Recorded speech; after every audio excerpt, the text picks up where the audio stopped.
اعوذ باللہ من الشیطان الرجیم بسم اللہ الرحمن الرحیم ان فی خلق السماوات والارض،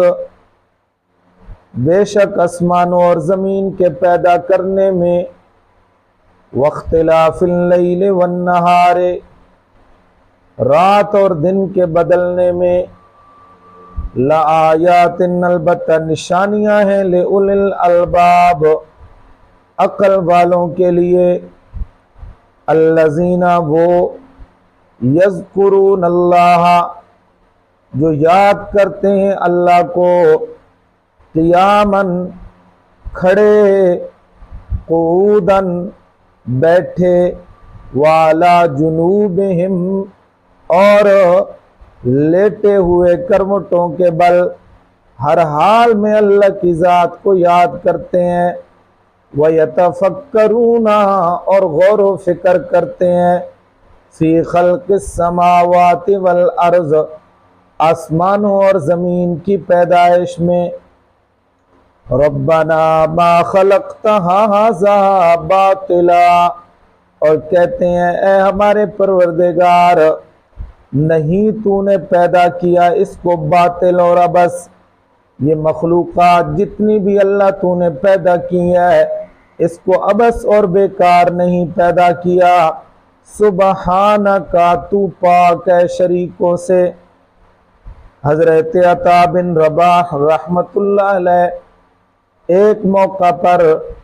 سیدہ عائشہ صدیقہ رضی اللہ تعالی عنہا کے پاس گئے اور فرمایا کہ امام الانبیاء پیغمبر کی کوئی عجیب بات جو آپ نے دیکھی ہو آج مجھے وہ بتلائیں۔ اس پر سیدہ نے فرمایا، جواب دیا کہ آپ صلی اللہ تعالی علیہ وسلم کی تمام شان ہی عجیب تھی، ہاں ایک عجیب بات یہ بھی ہے کہ ایک دن امام الانبیاء صلی اللہ تعالی علیہ وسلم میرے حجرہ مبارک میں تشریف لائے، اور جب آئے امام الانبیاء صلی اللہ تعالی علیہ وسلم آرام کرنے کے لیے لیٹے، جو ہی لیٹے تو فرمایا، اے عائشہ مجھے اجازت دو میں اپنے پروردگار کی عبادت کروں۔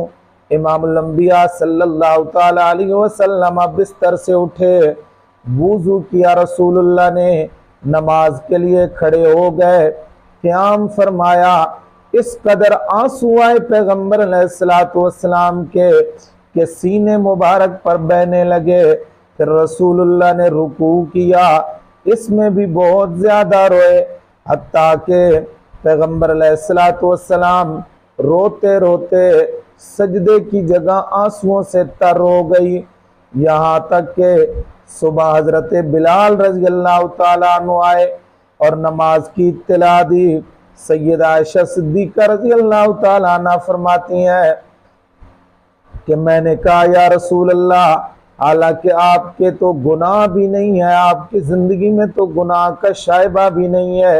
امام الانبیاء نے فرمایا کہ میں اپنے رب کا شکر گزار بندہ نہ بنوں، اور میں کیوں نہ روتا جبکہ اللہ تعالیٰ نے آج رات ہی مجھ پر یہ آیات نازل فرمائی جو میں نے ابھی پڑھی ہیں، ان فی خلق السماوات والارض الآیہ وَيَتَفَكَّرُونَ فِي خَلْقِ السَّمَاوَاتِ وَالْأَرْضِ۔